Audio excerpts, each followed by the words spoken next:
Salve, salve! Estamos chegando com mais uma edição do podcast A Mesa Redonda do GE. Comigo, André Rizek, com Paulo Vinícius Coelho e hoje com Gustavo Poli. Fala, PVC! Tudo bem, Rizek? Vamos pensar, segunda-feira paralisa o Campeonato Paulista, mas sábado e domingo o vírus está de folga. Que manchete! Tá certo. Fala, Gustavo Poli! Bom dia, boa tarde, boa noite. Vamos debater a incrível semana em que o Covid vai e vem, mas o futebol vai e volta.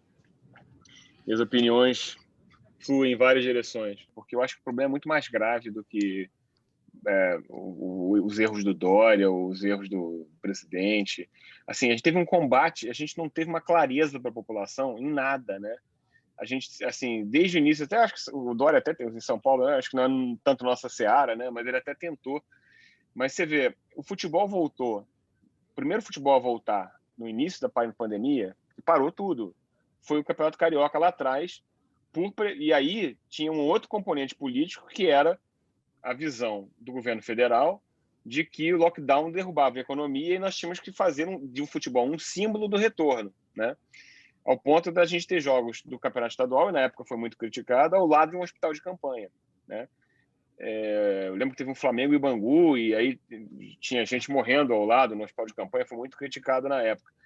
E agora, o fato é, a gente como país, e a mensagem que todos os políticos não conseguiram transmitir, não conseguiram persuadir a população, era de por que era necessário fazer sacrifícios para que o vírus, que a transmissibilidade do vírus e as mutações fossem contidas.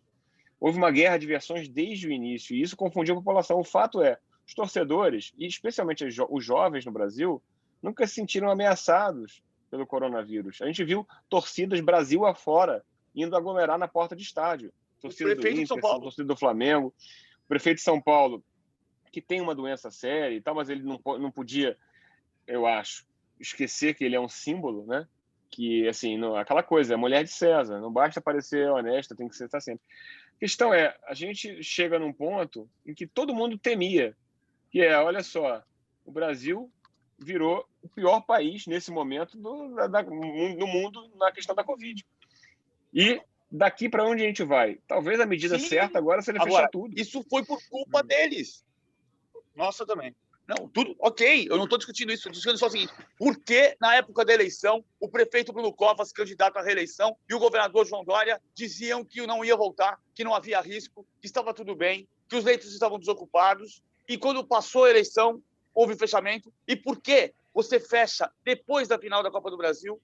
E por que você não controla as aglomerações? E por que você não põe a polícia na rua para fiscalizar as aglomerações, inclusive do futebol? O que eu estou dizendo, eu repito aqui, só voltou para o drama porque fracassamos como população e nossos governos fracassaram como governos. E isso inclui o governo do Estado de São Paulo. Se tivesse feito da maneira conduzindo a população, não precisava fechar de novo agora. Então, não fuja da responsabilidade, governador. A gente tem uma questão muito simples no mundo. Quem conseguiu fazer um lockdown rigoroso, e no Brasil é muito difícil adotar um lockdown porque há resistência de todos os lados para se adotar um lockdown. Basta ver a resistência que o futebol está oferecendo, a oferta de 15 dias de paralisação. Estava citando casos de Portugal, né? Portugal, nas últimas 24 horas, registrou 18 mortes. Portugal fez um lockdown rigoroso associado à vacinação.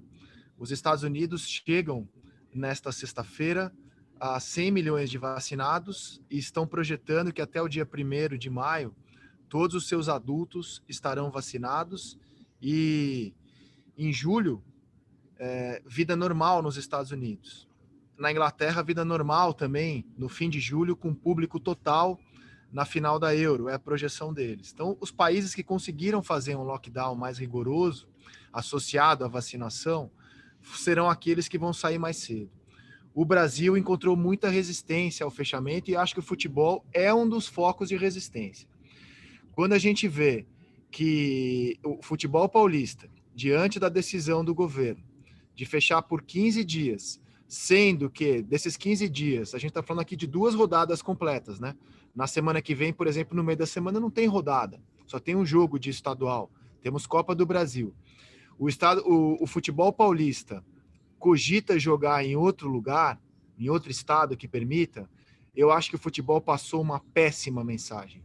Porque equivale a você dizer o seguinte: eu não posso ir no barzinho em São Paulo, então eu vou pegar meu carro e vou viajar até uma cidade em que eu possa aglomerar nesse momento, que está com os números mais baixos, e eu vou ignorar a região aqui do meu país, não vou ser solidário às decisões do poder público nesse momento. Então, eu acho que o futebol, ao cogitar jogar fora de São Paulo, como já o Rio de Janeiro também cogitava jogar em Brasília, à época, quando Brasília estava mais aberta do que o Rio, hoje Brasília atravessa uma situação mais fechada que a do Rio, o futebol também passou um mau exemplo nesse sentido, de resistir às medidas de restrição, às medidas de isolamento. Então, me parece que assim, foi muito feio quando, na minha opinião, quando o futebol cogita ser disputado fora de São Paulo pelas restrições anunciadas pelo governo. Por hoje é só. A gente falou muito de Covid hoje, mas foi o tema da semana, o para não para do futebol paulista. Vamos ver qual será o tema na segunda-feira. O podcast A Mesa fica por aqui. Desejo a vocês, queridos ouvintes, queridas ouvintes, um fim de semana com muita saúde e repleto de esperança. Na segunda-feira estamos de volta. Tchau!